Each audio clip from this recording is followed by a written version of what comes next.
France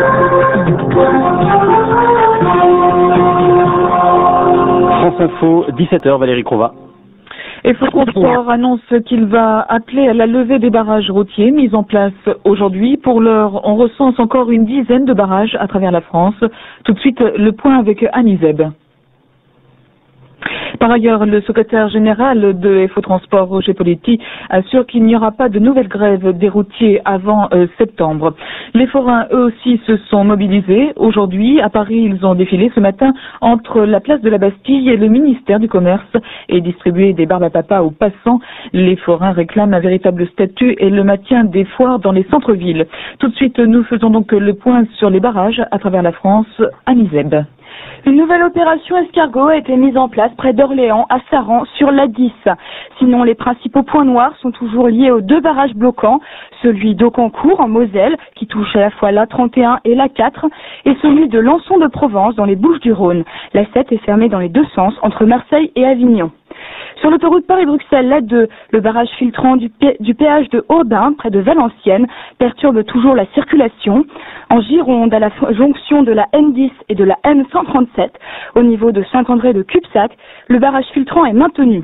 De même que dans la zone industrielle de Dijon, en Côte d'Or, l'accès à l'autoroute A10 est gêné au sud comme au nord de Poitiers, dans la Vienne. Et enfin, près de Rouen, le barrage près d'Oissel est encore en place. Le principal syndicat d'Air France, le SNPL, va déposer un préavis de grève à partir du 1er juin. Il décidera dans l'après-midi de la durée du mouvement. Le syndicat national des pilotes de ligne doit être reçu cet après-midi par le ministre des Transports, Jean-Claude Guessot. Hier, 3 autres syndicats minoritaires ont également déposé un préavis du 1er au 4 juin.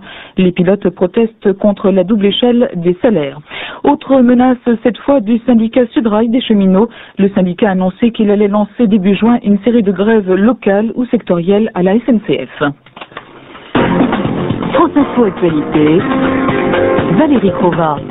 Importante opération ce matin dans les milieux islamistes en France, mais aussi en Europe. Au total, 53 personnes ont été interpellées sur le sol français, notamment en région parisienne, à Marseille et à Lyon. La plupart des suspects ont été placés en garde à vue. Des documents ont été saisis au cours des perquisitions, ainsi que des sommes importantes d'argent. Selon le ministère de l'Intérieur, ce coup de filet vise à démanteler des réseaux dissidents du GIA, le groupe islamique armé. Il intervient à 2 semaines de l'ouverture de la Coupe du Monde de football. D'autres opérations ont été menées simultanément en Allemagne, Italie, Belgique et Suisse. Jacques Chirac a terminé sa visite de 2 jours en Anjou. Le chef de l'État a évité d'aborder les sujets qui auraient pu envenimer la cohabitation. Il a par ailleurs souhaité faire davantage de déplacements en province, à l'abbaye de Fontevraud, Sylvie Johnson. Du baume au cœur pour les moments difficiles, c'est semble-t-il ce que le président de la République était venu chercher avec ce périple dans la douceur angevine, ce qui ne signifie pas, bien au contraire, que le chef de l'État ait perdu son légendaire optimisme. Il a cessé pendant ces 2 journées de dénoncer les prophètes de malheur qui déforment la réalité. C'est vrai pour la France et selon son entourage, c'est ce que le chef de l'État pense aussi de l'opposition. La création de l'alliance, une union plus qu'une fusion, c'est le coup de pied qui doit permettre de remonter après avoir touché le fond.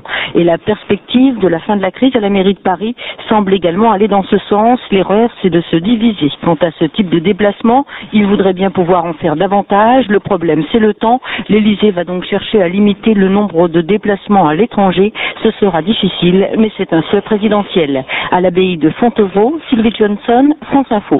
À la mairie de Paris, Jean Tibéry et Jacques Toubon enterrent la hache de guerre. Ils ont accepté le projet d'arbitrage soumis par le RPR, un projet qui doit aboutir à court terme à la dissolution du groupe Paris créé par Jacques Toubon. La direction du RPR avait donné 1 semaine à l'ancien ministre de la Justice pour rejoindre la majorité municipale.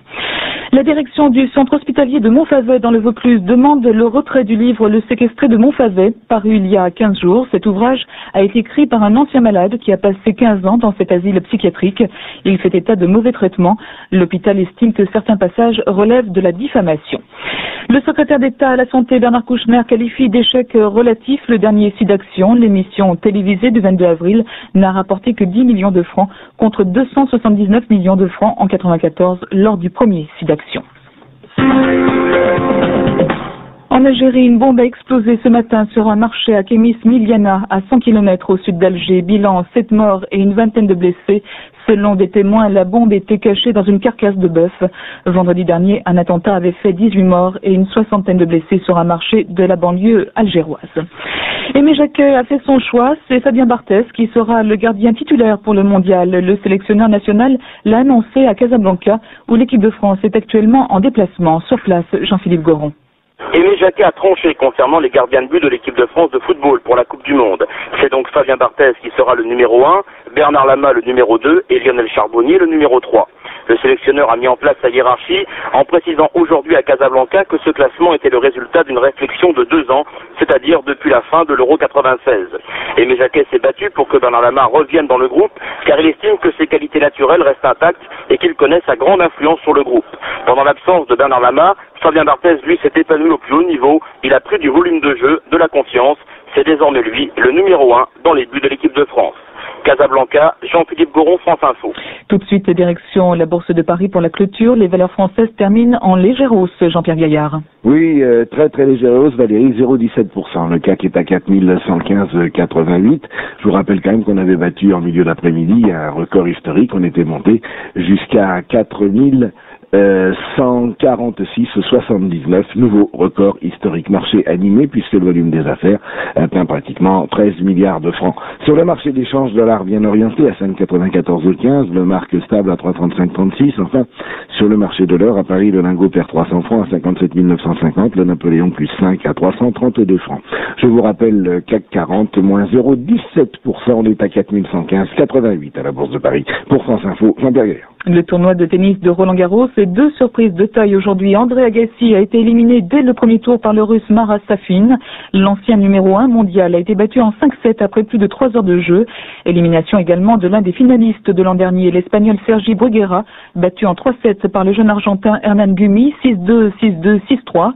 À suivre en ce moment le match qui oppose Cédric Pioline contre l'Uruguayen Marcelo Filippini. Les 2 joueurs sont à égalité 2-7 partout et retour à Roland-Garros dans France Info Sport, juste après la météo.